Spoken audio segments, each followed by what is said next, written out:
আসসালামু আলাইকুম সবাইকে। নিয়তির বাঁধন গল্পের 57 নম্বর পার্ট। তো বেশি কথা না বলে চলুন গল্প শুরু করা যাক। উফ, বউটা বোধহয় তাকে মেরে ফেলার পায়তারা করছে। এমন করে কেন কষ্ট দিচ্ছে? নবযুগল বুঝে নিয়ে গভীর স্বরে বলল, মিস ইউ বউজান, দ্রুত স্বামীর নিকটে ফিরে আসুন। মিস করছে শুনে নিশার ডুকরে কেঁদে দিল। সে জানে না কেন, কিন্তু এই মুহূর্তে কেন জানি কান্না পাচ্ছে। বউয়ের ফুপানোর শব্দে রায়ান বিচলিত হলো। বউটা তার কাছে কেন? এখন এই অশান্ত হৃদয়কে শান্ত কি করে করবে? তড়িঘড়ি করে বলল, কি হয়েছে সোনা, কাঁদছো কেন? কিছু ভুল বলেছি আমি? নিশাত বলল, আপনাকে ভীষণ কাছে পেতে ইচ্ছে করছে রায়ান, খুব মনে পড়ছে। তৎক্ষণাৎ বউয়ের ধরাসরের সরল জবাব পেয়ে রায়ানের অশান্ত মন শান্ত হয়ে গেল। বউটাও তাকে মনে করছে। দুজনের একই অবস্থা ভেবে ঠোঁটের কোণে খুশির ঝিলিক দেখা দিল। রায়ান সুযোগ পেতেই বলল, তাহলে কাল গাড়ি পাঠিয়ে দিই, চলে আসো আমার কাছে। নিশাত বলল, না, আমি আব্বুর কাছে থাকতে চাই আরো কিছুদিন। খুব খুশি খুশি মুখটা ফাটা বেলুনের মতো চুপসে গেল। এই তো বলল মিস করছে, কাছে পেতে চাই, আর এখন বলছে আসবে না। গুমরা মুখে বলে উঠল, ঠিক আছে থাকো যতদিন ইচ্ছে, কিন্তু আর একবারও বলবো না যে আমাকে মিস করছো। স্বামীর রাগ বুঝতে পেরে নিশাত ফুপানোর মাঝেও হেসে ফেললো।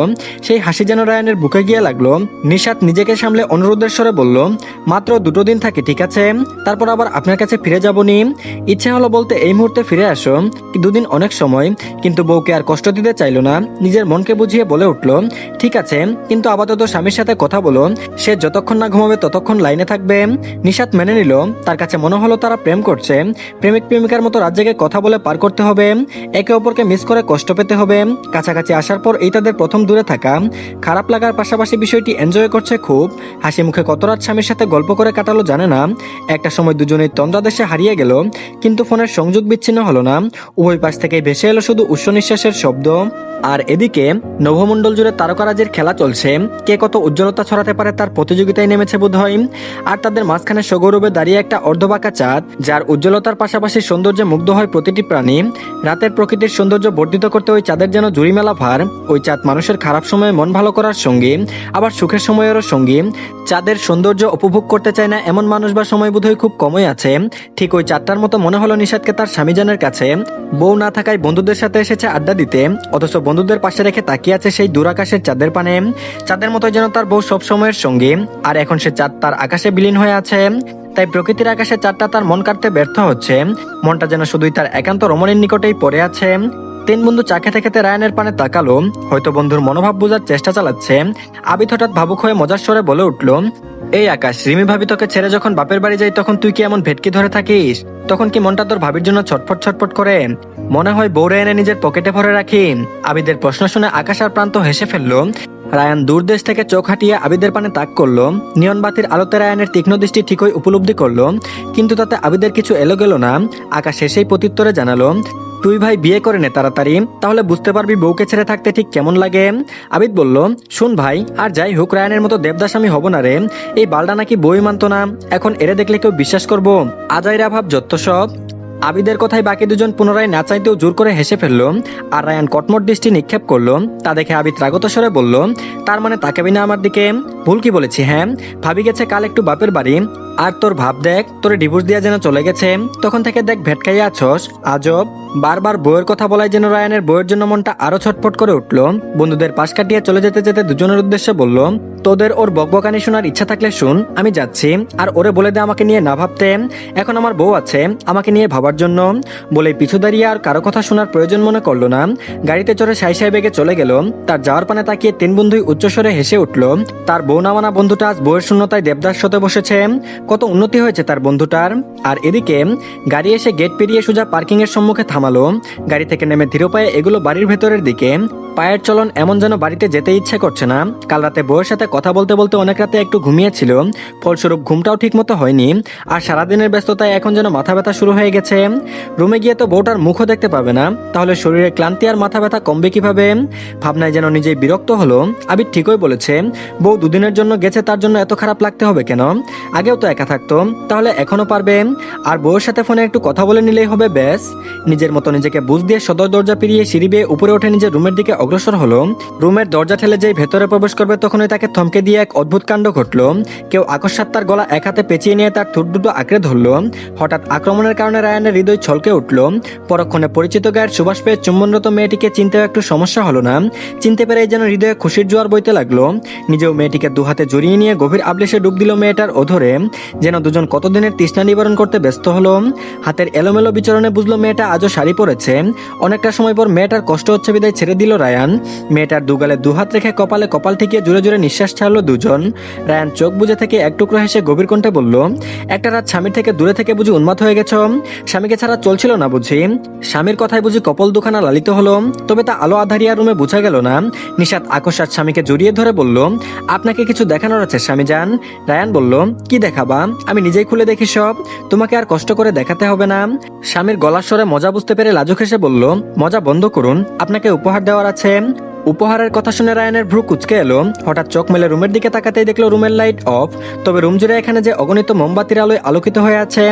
আজ রুমের মাঝে একটা টেবিলে একটা কেক রাখা বোধ হয়। টেবিলটা ফুল দিয়ে সুন্দর করে সাজানো। এসব আয়োজনের মানে বুঝতে না পেরে রায়ান বলল, হঠাৎ এসব কেন? আমার জন্মদিন নয়, জানা মতে তোমারও নয়, তাহলে কি একদিন দূরে থাকার জন্য এমন উদযাপন করে বাসর করতে চাইছো নাকি হানি? লোকটা সেই থেকে শুধু মজাই করে যাচ্ছে। এমনিতেই তার লজ্জা লাগছে, আর এই লোক শুরু করেছে। রেগে রায়ানের গলায় একটা কামড় বসিয়ে রাগত স্বরে বলল, চুপ করে আমাকে টেবিলের কাছে নিয়ে চলুন, না হলে কিন্তু চুমু খাওয়ার জন্য আপনার মুখ আমি আস্ত রাখবো না। বউয়ের রাগ দেখে রায়ান আর মজা করলো না। বউকে বুক থেকেও সরালো না। কোমর আঁকড়ে একটু উঁচু করে ধরে টেবিলের দিকে অগ্রসর হলো। থেমে টেবিলের দিকে চক্ষু নিবিষ্ট করতে রায়ানের চোখ যেন থমকে উঠল। হৃদয়ের মাঝে যেন ঝড় শুরু হলো। যা বুকে লেপটে থাকায় নিশাত ভালোই বুঝতে সক্ষম হলো।